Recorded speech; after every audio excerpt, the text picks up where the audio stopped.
उत्तर प्रदेश का भैया अंतरराष्ट्रीय व्यापार शो हाल ही में स्टार्ट हुआ है, इसके बारे में थोड़ी सी जानकारी लेते हैं। अभी बहुत लोग सो रहे हैं, ठीक है। कब हुआ है?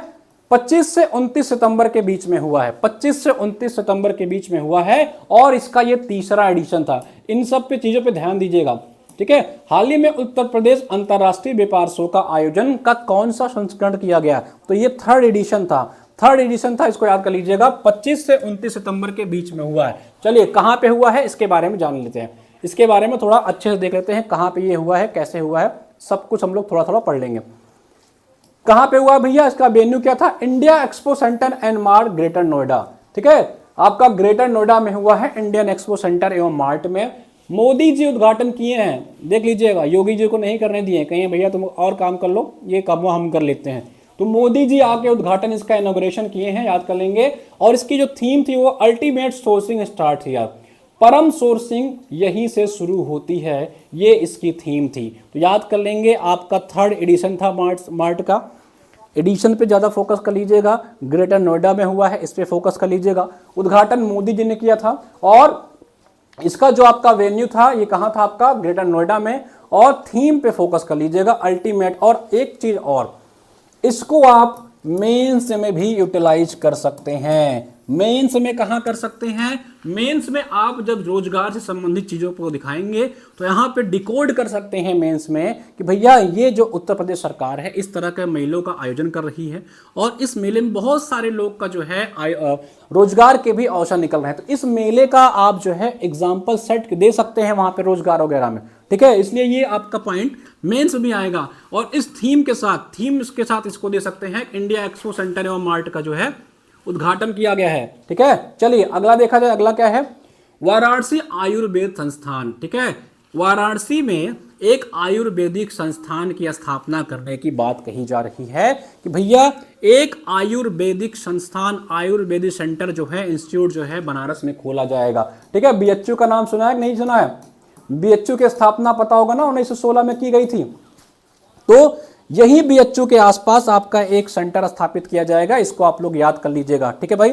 इसको याद कर लीजिएगा। अगर उत्तर प्रदेश में कहां पे आपका उद्घाटन किया जा रहा है, ठीक है, तो आपके बनारस में किया जा रहा है, इसको याद कर लीजिएगा सभी लोग। चलिए, और इसका जो स्टेटस होगा ना वो एम्स जैसा बनाया जाएगा। कहा जा रहा भैया कि इसको एम्स के सिमिलर बनाया जाए। एम्स में जैसा आपका होता है मेडिकल फैसिलिटी, मेडिकल सुविधाएं, ठीक है, जैसे लोग एम्स की वैल्यू है उसी वैल्यू के साथ एक नेशनल आयुर्वेदिक सेंटर जो है वो बनारस में स्थापित किया जा रहा है। और इसकी सारी की सारी जो सुविधाएं होंगी, सारा का सारा जो इसका स्टेटस होगा वो एम्स के तर्ज पे बनाया जा रहा है। तो इंपॉर्टेंट है ये, इसको स्टार लगा लीजिएगा कि कहां पर उत्तर प्रदेश में आयुर्वेदिक संस्थान बनाया जा रहा है। तो भैया बनारस में बनाया जा रहा है, इसको याद कर लीजिएगा। एग्जाम में दे देगा आपसे तो ये लोकेशन बदल देगा, बनारस की जगह किसी और का नाम दे देगा आपसे, ठीक है। चलिए अगला जो है वो है मिशन शक्ति 5.2, ठीक है। मिशन शक्ति का जो है 5वां चरण आरंभ हो चुका है। मिशन शक्ति का 5वां चरण आरंभ हो चुका है। आपके लिए इंपॉर्टेंट है, मिशन शक्ति के बारे में मेंस में भी आता है भैया। मेंस के लिए वाले जो है, मेंस के लिए भी इसको देख लीजिएगा। मेंस में भी मिशन शक्ति से पूछा गया है क्वेश्चन और आपसे भी पूछा जाएगा, ठीक है।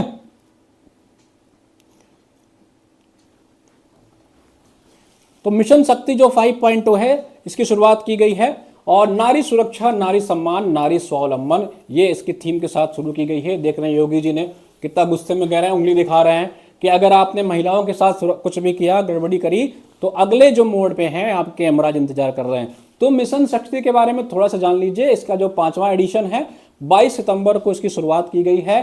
पहला एडिशन अगर पूछे तो पहला एडिशन जो भैया सन 2020 में किया गया था। हाल ही में मिशन शक्ति के 5वें एडिशन की श्रृंखला की शुरुआत की गई है। इस मिशन की पहला एडिशन जो था सन 2022 में किया गया था। एग्जाम में ऐसे प्रश्न पूछेगा, ठीक है। नहीं, पहला एडिशन 2020 में आया था, इसको याद रख लीजिएगा। इस बार कुछ स्पेशल विशेष अभियान भी चलाए गए हैं, ठीक है। इस बार कुछ विशेष अभियान भी चलाए गए हैं। तो उस विशेष अभियान में क्या क्या रखा गया है उसके बारे में भी हम लोग थोड़ा सा जान लेते हैं, ठीक है। क्या क्या इस विशेष अभियान में है इसके बारे में थोड़ा सा जान लेते हैं भाई, ठीक है। क्या क्या है? सबसे पहले आपका है ऑपरेशन गरुड़। ऑपरेशन जो गरुण है इसमें क्या किया गया है कि साइबर अपराध जो हो रहे हैं महिलाओं के खिलाफ, उस साइबर अपराध को रोकने के लिए उत्तर प्रदेश ने मिशन शक्ति के तहत ऑपरेशन गरुण चलाया है। याद कर लीजिएगा, ये ऑपरेशन जो गरुण है वो साइबर क्राइम्स के लिए है। मेंस वाले लिख लेना भैया, मेंस में यूपी वाले पार्ट में जो है GS 5 में है, और आपके उसमें नॉर्मल वाले जो GS है उसमें आपके GS 3 में इसको ऑपरेशन गरुण को डिकोड कर लेना कि उत्तर प्रदेश सरकार ने साइबर क्राइम्स की सुरक्षा के लिए मिशन शक्ति 5.0 के तहत ऑपरेशन गरुण की शुरुआत करी है। इसको एग्जाम्पल को डाल देना, साइबर आपके सिलेबस में है साइबर क्राइम से संबंधित टॉपिक, ठीक है। तो इसको इतना चीज याद रखिए कि कब शुरुआत हुई, 22 सितंबर को 5वां चरण था। पहला चरण 2020 में हुआ था, विशेष अभियान ऑपरेशन गरुण साइबर सुरक्षा के लिए। और अगला है ऑपरेशन मजनू। ऑपरेशन मजनू किसके लिए है? छेड़छाड़ करने वाले युवाओं पे कार्रवाई की जाएगी भैया, एक्शन अगेंस्ट मोलेस्टेशन, ठीक है। मैं कहता हूं कि देखिए यार, ये तो बहुत अजीब सी बात है कि अभी क्या चल रहा है क्या नहीं चल रहा है। कि एक बार ऐसे उत्तर प्रदेश सरकार ने जब स्टार्टिंग में योगी जी सरकार बनी थी तो उस समय भी एक ऐसा ऑपरेशन चलाया गया था, ठीक है। उसमें भी कई सारे लोग बेचारे जो रियल लोग होते हैं, जो वही होता ना कि जब गेहूं पीसा जाएगा तो उसके साथ घुन भी जाएगा। कई बार तो अभी आप लोग देखे होंगे कि भाई बहन भी कहीं बैठे हुए हैं तो उनको भी पुलिस दौड़ा दौड़ा के मार रही है। तो इन्हीं लोग के चक्कर में, ये मजनुओं के चक्कर में कभी कभी जेन्युइन लोगों को भी नुकसान उठाना पड़ता है।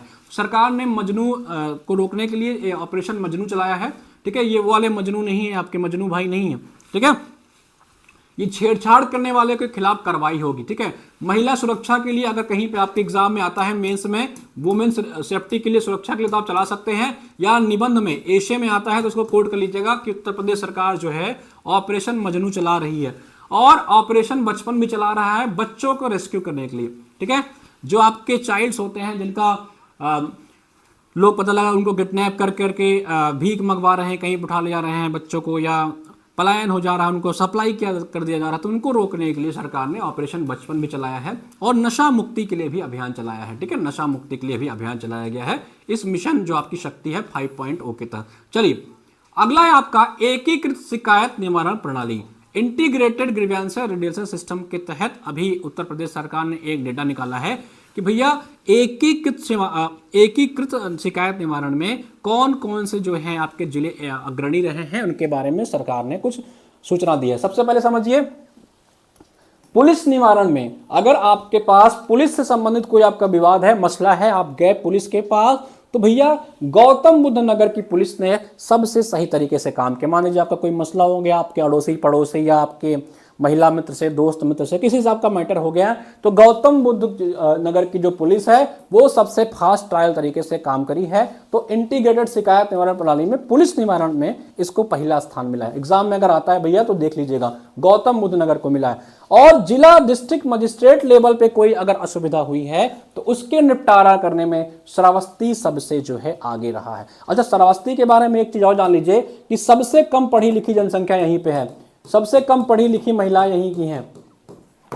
महिला जो साक्षरता दर है, वुमेन लिटरेसी रेट है, सबसे कम यहीं का है, सबसे मिनिमम यहीं आपके श्रावस्ती का ही है। थोड़ा बहुत स्टैटिक वाला जो पार्ट मुझे याद आता है मैं आपको बताता जाऊंगा, ठीक है। तो पुलिस निवारण में गौतम बुद्ध ने टॉप किया है, गौतम बुद्ध नगर ने टॉप किया है। और जिला मजिस्ट्रेट लेवल का जो आपकी समस्याएं हैं उसके निवारण में आपके श्रावस्ती ने टॉप किया है। हाल ही में उत्तर प्रदेश सरकार द्वारा तैयार की गई एकीकृत शिकायत निवारण प्रणाली में पुलिस निवारण में श्रावस्ती सबसे आगे रहा तथा जिला मजिस्ट्रेट में गौतम बुद्ध नगर सबसे टॉप पे रहा। Option A correct, option B correct, option A B both correct, neither option A option B correct. ऐसे प्रश्न आपके एग्जाम में आने लग गए हैं। क्या करेगा, इसको रिवर्स कर देगा, इसकी जगह ये दे देगा, इसकी जगह ये दे देगा। तो याद कर लेना, आपके एग्जाम में रिवर्स करके पूछने का बहुत चांस रहेगा, ठीक है। आरओ के मुख्य परीक्षा वाले देखते रहिएगा और पीसीएस वाले तो देखते ही रहिएगा। कैसे आजकल पेपर घुमा रहे हैं आपको पता ही है पेपर दे करके। तो पुलिस में गौतम बुद्ध, जिला में श्रावस्ती, मजिस्ट्रेट लेवल पे आपके श्रावस्ती। चलिए आगे देखते हैं। महाभारत सर्किट योजना, ठीक है। महाभारत सर्किट उत्तर प्रदेश सरकार, देखिए उत्तर प्रदेश सरकार मैंने आपसे बहुत पहले कहा था कि अपने पौराणिक स्थलों के विकास पे काम कर रही है, ठीक है भैया। यूपी जो मेंस की पेपर देने जा रहे हैं, GS 5 में इसको मेंशन करना मत भूलिएगा। आपके आर्ट एंड कल्चर में, आपके टूरिज्म वाले पार्ट में जो मेंस की परीक्षा लिखने जा रहे हैं, आर्ट एंड कल्चर में इसको कर सकते हैं, टूरिज्म वाले पार्ट में आप इसको मेंशन कर सकते हैं। ये महाभारत सर्किट पे काम करने जा रही है उत्तर प्रदेश सरकार, एक महाभारत सर्किट योजना पे काम करेगी। जितने भी इवेंट, जितने भी आपकी जगह है महाभारत संबंधित, उनको ये क्या करेगी, कनेक्ट करेगी। जैसे आपके प्रयागराज वगैरह मान के चलिए, गौतम बुद्ध से संबंधित जितने सर्किट्स हैं उनको कनेक्ट कर देगी। इसी तरह भगवान राम से संबंधित जितने जगह हैं उनको कनेक्ट कर देगी। और अब महाभारत से संबंधित जितने भी प्लेसेस हैं उनके लिए एक सर्किट योजना की तैयारी की जा रही है। उत्तर प्रदेश के बागपत जिला में बरनावा एक जगह है, ठीक है, यही का लाक्षागिरी जो है, लाक्षागिरी, इसी पौराणिक स्थल का विकास किया जाएगा। ठीक है, लाक्षागिरी पौराणिक स्थल का विकास के लिए, ठीक है, कौन सी महाभारत सर्किट स्कीम की शुरुआत की रही है उत्तर प्रदेश सरकार। इसको याद रखिएगा। ये लाक्षागिरी कहाँ है, बरनावा एक गांव है बागपत जिले में, इसी जिले में ये है आपका लाक्षागिरी। इसी के पे उत्तर प्रदेश सरकार जो है क्या करेगी, पौराणिक स्थल का विकास करने जा रही है। ठीक है, एक आपका माइथोलॉजिकल जो साइट्स होते हैं उनकी विकास करने जा रही है। ठीक है, चलिए तो याद कर लीजिएगा इसके लाक्षागिरी कहां पे है। अगला देखेंगे हम लोग, राज्य वित्त 2022-23 एक रिपोर्ट सौंपी गई है। ठीक है, स्टेट फाइनेंस 2022-23 एक रिपोर्ट सौंपी गई। हाल ही में स्टेट फाइनेंस 2022-23 रिपोर्ट किसके द्वारा जारी की गई है। ठीक है, रिपोर्ट्स पे खूब ध्यान दे लीजिएगा कि कौन रिपोर्ट जारी करता है, जारी कौन कर रहा है, रिपोर्ट्स को इशू कौन कर रहा है। ठीक है, बड़ा ध्यान दीजिएगा। तो राज्य स्टेट फाइनेंस 2022-23 जो रिपोर्ट आया है, आपके एग्जाम में ऐसा लिखा रहेगा CAG, ऐसा लिखा रहेगा नीति आयोग, ठीक है, फिर फाइनेंस कमीशन, ऐसे 4 नाम लिख देगा और गच्च से गलत करके आओगे, इस चीज को समझ लीजिएगा। सिंपल प्रश्न गलत करके आओगे और मैं उसको पढ़ाया रहूंगा।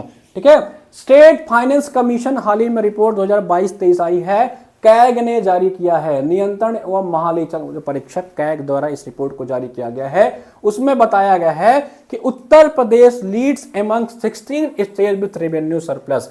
राज्य अधिशेष वाले 16 राज्यों में उत्तर प्रदेश अग्रणी राज्यों में शामिल हो गया। हाल ही में राज्य वित्त रिपोर्ट 2022-23 नीति आयोग द्वारा या फाइनेंस कमीशन द्वारा जारी किया गया। इस रिपोर्ट में उत्तर प्रदेश जो है अग्रणी राज्यों में है। ठीक है, तो ऐसे प्रश्न बनेंगे भैया। तो इस रिपोर्ट को CAG ने जारी किया था, इसको याद रखेंगे, फाइनेंस कमीशन ने नहीं। और उत्तर प्रदेश 16 राज्यों में जो है अग्रणी रहा, आगे रहा, लीड कर रहा है। ठीक है, चलिए अगला देखते हैं। भारत का पहला फ्रेट विलेज, ठीक है, ये याद कर लीजिएगा, वेरी इंपॉर्टेंट। पहला माल ढुलाई केंद्र, पहला माल ढुलाई जो है गांव बना है, पहला फ्रेट विलेज भारत का बना है। वेरी वेरी इंपॉर्टेंट, इसको याद कर लीजिएगा। कहां बना है, आपके बनारस में रालूपुत्र जो एरिया है वहां पे एक जगह है रामपुर। ठीक है, फ्रेट जो है बने भैया बनारस में, मोदी जी दबा के काम कर रहे हैं, आपको पता है। मोदी जी जो आपके हैं यहीं से आपके MP हैं। ठीक है भैया, तो बनारस पे दबा के काम किया जा रहा है, यहीं पे फ्रेट बनाया जा रहा है, माल ढुलाई, यहीं पे एक अभी शिप निर्माण की एक मैन्युफैक्चरिंग हब बनाई गई है। ठीक है, बहुत चीजों पे बनारस में काम किया जा रहा है, करेंगे भी। मोदी जी ने बोला था ना बनारस को क्या बना देंगे। ठीक है, तो उसको बनाने में लगे हुए हैं, देख लीजिएगा। रालूपुर जो क्षेत्र है रामपुर एरिया में आता है वाराणसी में, यहां पे भारत का पहला freight village, first freight village माल ढुलाई गांव बनाया जा रहा है। किसने आधारशिला रखी, ऑब्वियस सी बात है, मोदी जी ही रखेंगे। ठीक है, मोदी जी ने यहाँ की जो है आधारशिला रखी है, इसको याद कर लेंगे। ठीक है, एग्जाम में अगर रिवर्स करके पूछेगा, मोदी जी की जगह योगी जी देगा तो कंफ्यूज आएगा नहीं, मोदी जी ने ही किया था इसको। ठीक है, चलिए आगे बढ़ा जाए, आगे बढ़ा जाए भाई, समझ में आ रहा है। और कल से हम लोग थोड़ा सकता अपनी क्लासेस जो है 10:30 पर रखने का प्रयास करें, क्योंकि एक मेरी क्लास होती है उसके बाद ही ये क्लास हो पाएगी। ठीक है, 10:30 बजे हम लोग रखने का प्रयास करेंगे। 2 पार्ट में आपका ये करंट अफेयर में खत्म करने का प्रयास करूंगा और कोशिश करूंगा फिर एक पार्ट में रिवीजन करा दूं, MCQ के थ्रू जो है पूरा का पूरा रिवीजन करा दूं एक पार्ट में।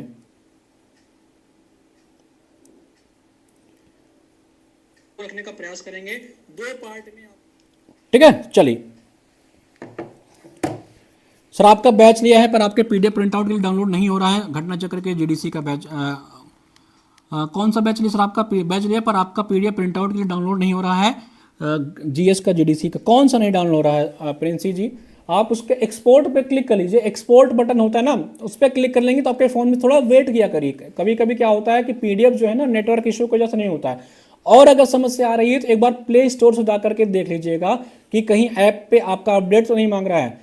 अगर प्ले के ऐप पे अपडेट मांग रहा होगा प्ले स्टोर पे तो ऐप को अपडेट कर लीजिएगा, ठीक है। ऐप को अपडेट कर लेंगे तो आपका पीडीएफ वाली समस्या समाप्त हो जाएगी। और नहीं होती है तो हमारे ऑफिशियल नंबर पे कॉल कर लीजिएगा, इस नंबर पे कॉल कर लीजिएगा, टीम आपको असिस्ट कर देगी। ये हमारा नंबर है। कोई भी समस्या, टेक्निकल समस्या अगर कोई आती है या क्लास से संबंधित कोई समस्या आती है तो इस नंबर पे कॉल कर लिया करिए आप लोग, 9450 40 39 52, ठीक है।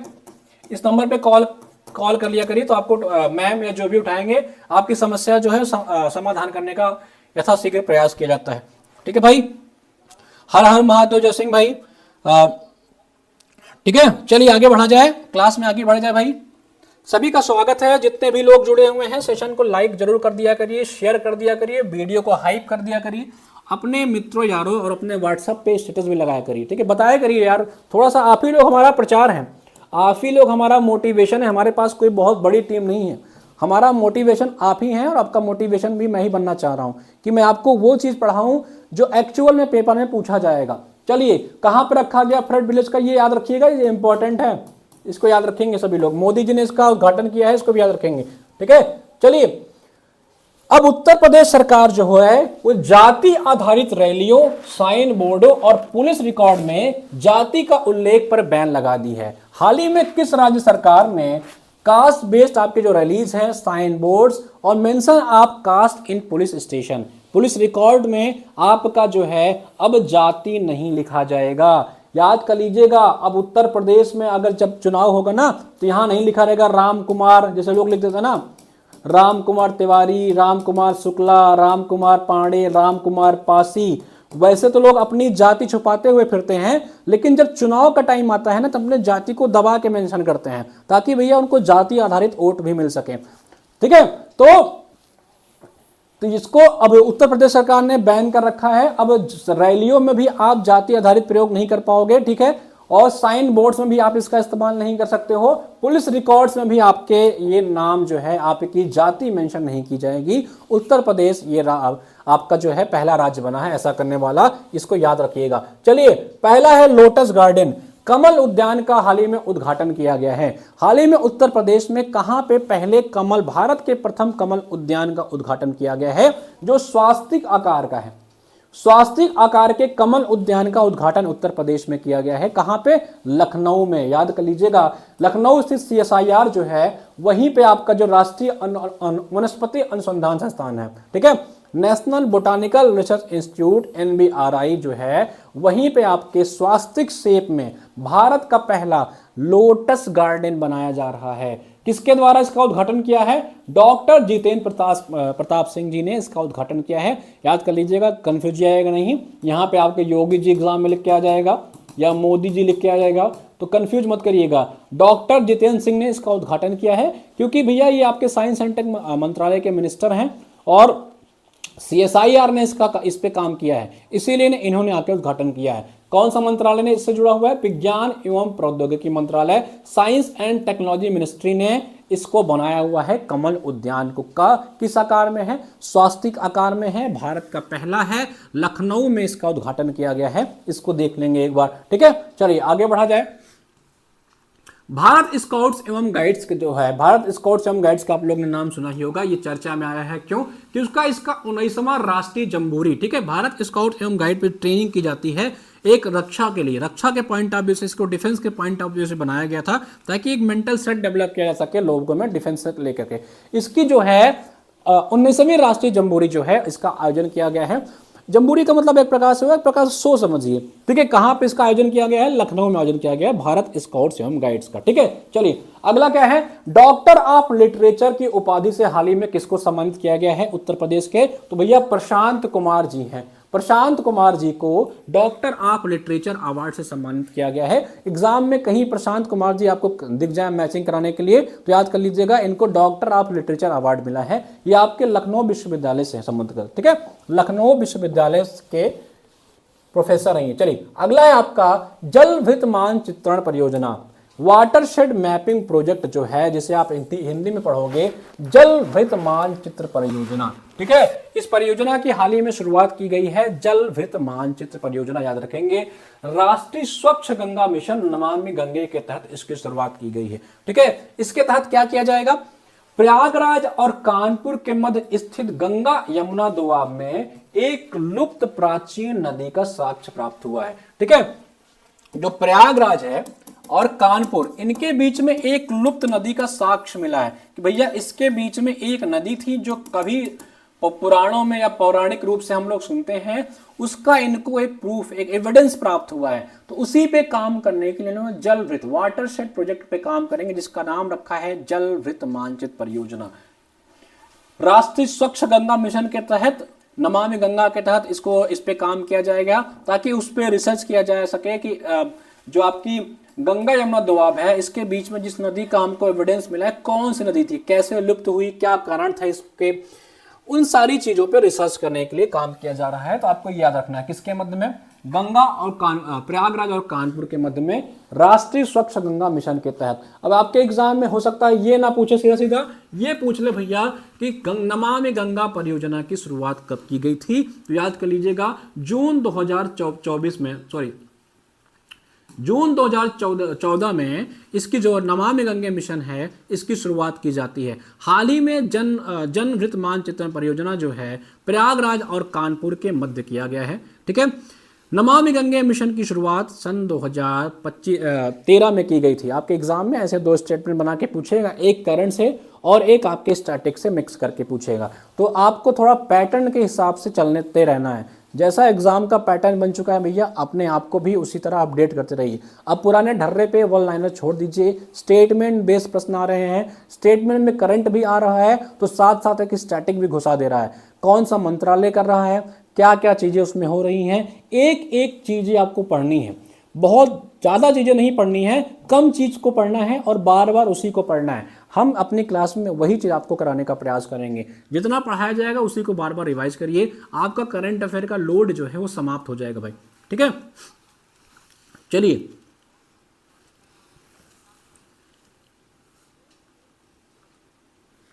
सर, एमसीक्यूज ऑनलाइनर नहीं कराना, स्टेटमेंट वाइज थोड़ा ट्रिकी ऑप्शन रखिएगा। जरूर, बिल्कुल सौम्या जी, ऐसे ही रखा जाएगा, ठीक है। चलिए आगे चला जाए। तो नमामि गंगे मिशन की शुरुआत जून 2014 में हुई थी भैया, इसको याद रखिएगा, ठीक है। चलिए आगे बढ़ा जाए। अनोखी दुनिया, ठीक है भैया, ये बड़ा इंपॉर्टेंट है, मेंस के लिए भी इंपॉर्टेंट है, याद कर लीजिएगा इसको। अनोखी दुनिया जो है उत्तर प्रदेश में अभी चर्चा में आई है। क्या, देखिए ये पूरी तरह से सिरेमिक कचरे से निर्मित एक पहला पार्क होगा। सिरेमिक जो कचरे आपके हैं उससे बनाया गया, ठीक है, पहला पार्क है विश्व का, world's first park made entirely from ceramic, ठीक है। इससे बनाया गया पूरी तरह का आपका एक एंटायरली सिरेमिक से निर्मित पार्क होगा। खुर्जा में बनाया जा रहा है, खुर्जा उत्तर प्रदेश में, ठीक है। इसे सिटी ऑफ सिरेमिक भी कहते हैं, याद रखिएगा, सिटी ऑफ सिरेमिक भी कहते हैं खुर्जा को। यहीं पे बनाया जा रहा है, पूरी तरह सिरेमिक से निर्मित पार्क है, बढ़िया पार्क है। खुर्जा जाइएगा, कहीं मौका मिले देखिएगा। कहां पे, अनोखी दुनिया नाम से है। हाल ही में अनोखी दुनिया चर्चा में रही। ये क्या है, कभी कभी एग्जामिनर घूम जाता है तो ऐसे भी सवाल बना देता है, तो छोड़ना तो हम लोग छोड़ तो कुछ रहे नहीं है, तो याद कर लीजिएगा। पूरी तरह से सिरेमिक कचरे से निर्मित खुर्जा में एक पार्क बनाया जा रहा है। उत्तर प्रदेश का न्यूज था, इसलिए मैंने आपको ये बता दिया। चलिए आगे बढ़ते हैं। युक्त धारा पोर्टल, युक्त धारा पोर्टल हाल ही में चर्चा में है। ये क्या है, एक्चुअली में क्या करेगा, उत्तर प्रदेश सरकार जो है मनरेगा योजना के कार्यों की निगरानी और उसकी योजना बनाने के लिए, मेंस के लिए वेरी इंपॉर्टेंट, मेंस में आप इसको मेंशन कर सकते हैं, ठीक है। और एग्जाम में भी पूछेगा, प्री में भी, कि युक्त धारा पोर्टल क्या है। तो भैया इन monitoring and planning of MNRE, MNREGA जो आपका है, उस स्कीम में कितने लोग काम कर रहे हैं, कैसा काम हो रहा है, क्या लोगों को पैसा मिल रहा है, नहीं मिल रहा, कमेंट सेक्शन में बताइएगा। मनरेगा की शुरुआत कब हुई थी, ठीक है। मान के चलो कि भैया एक आदमी को आप उठा के लाए, मनरेगा में काम करवा रहे हो, जबरदस्ती 4-6 आदमी का नाम डाल दिए, उसके नाम से पैसा आ रहा है और पैसा पता लगा प्रधान खा रहा है, कोई और 20 वाला आदमी खा रहा है। तो उन सभी पे निगरानी रखने के लिए GIS आधारित पोर्टल से इसको जो है इंटीग्रेट कर दिया जाएगा। इस पोर्टल का नाम रखा गया है युक्त धारा पोर्टल। मेंस में भी डिकोड कर सकते हैं आपके, ठीक है। और साथ ही साथ प्रीलिम्स के लिए भी इंपॉर्टेंट है। युक्त धारा पोर्टल किससे संबंधित है? तो मनरेगा के ऊपर जो काम होता है उनके कार्यों की निगरानी रखने के लिए, उनके कार्यों की योजना बनाने के लिए कि सही तरीके से काम हो रहा है नहीं हो रहा है, सही आदमी को पैसा मिल रहा है कि नहीं मिल रहा है, जो प्रोजेक्ट्स पे पैसा आया है क्या उस पर पैसा खर्चा किया जा रहा नहीं किया जा रहा है। पता लगा तुम सड़क के नाम से पैसा या किसी और चीज़ के नाम से पैसा निकलवा लिए, नदी नाले के विकास के नाम से, और पैसा तुम बिल्डिंग बनवा रहे हो, तो उन पे जो है निगरानी रखने के लिए युक्त धारा पोर्टल की शुरुआत की गई है। इसको याद रखेंगे, इंपॉर्टेंट है। ठीक है, चलिए, और ये अप्रैल 2026 से ये आपका इंटीग्रेट कर दिया जाएगा GIS पोर्टल के साथ। ठीक है, अप्रैल यानी कि नया जब फाइनेंशियल ईयर लगेगा तब से इस पे काम कर लिया जाएगा।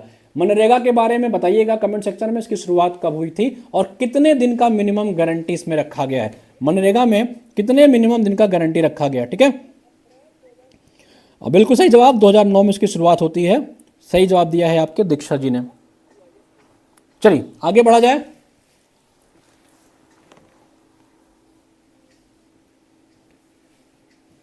आगे बढ़ा जाए भाई, चलिए आगे बढ़ेंगे। भारत की पहली टेम्पर्ड ग्लास विनिर्माण सुविधा, India's first tempered glass manufacturing facility, very important. ठीक है, भारत का पहला टेम्पर्ड ग्लास मैन्युफैक्चरिंग फैसिलिटी कहां पे शुरुआत की गई है भैया?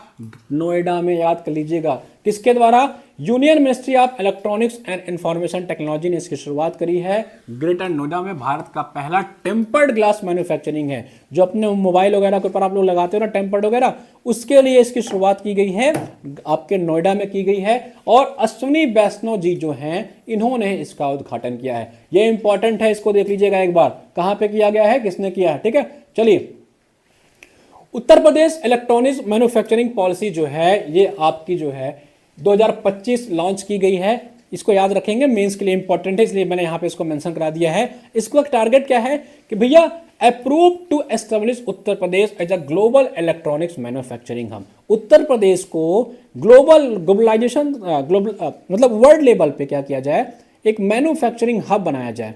किसके लिए? इलेक्ट्रॉनिक्स चीजों के लिए। उसके लिए उत्तर प्रदेश सरकार ने आपके इलेक्ट्रॉनिक्स मैन्युफैक्चरिंग जो है एक पॉलिसी निकाली है 2025, ये याद कर लेंगे। ठीक है, चलिए आगे देखा जाए।